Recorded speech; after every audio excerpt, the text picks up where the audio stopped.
বাংলাদেশের ইতিহাসে আমরা একটা ঐতিহাসিক নির্বাচনের সম্মুখীন হতে যাচ্ছি, তাই তো? যেখানে সরকার নিরাপত্তার বদলে গানম্যান দিয়ে দেয়।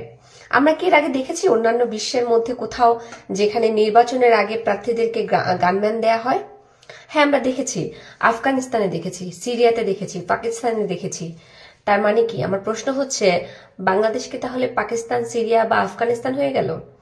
যেখানে সরকার আমাদেরকে নিরাপত্তা দিবে, সেখানে নিরাপত্তার বদলে গানম্যান দিচ্ছে, তাও আবার কাদেরকে? মুষ্টিমেয় যারা হচ্ছে প্রার্থী তাদেরকে। তাহলে সাধারণ মানুষ, এই সাধারণ মানুষের নিরাপত্তা কারা দিবে?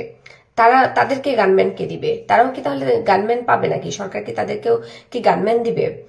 আমরা একটা বেস্ট গভর্নমেন্ট সিলেক্ট করেছি, কারণ আগের গভর্নমেন্ট ছিল ফ্যাসিস্ট।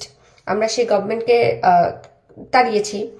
আমরা নতুন গভর্নমেন্ট নিয়ে আসছি, যে গভর্নমেন্টের মূল মানুষটা হচ্ছে নোবেল পুরস্কার প্রাপ্ত, শান্তিতে নোবেল পুরস্কার পেয়েছেন। আমাদের বিশ্বাস ছিল তিনি যেহেতু বহির্বিশ্বে পুরো দুনিয়ার মধ্যে এসে শান্তিতে নোবেল পেয়েছে, আমাদের দেশটাও শান্তিতে রাখবে। সেই বিশ্বাস থেকে তো তাকে প্রধান উপদেষ্টা বানানো, তাই তো?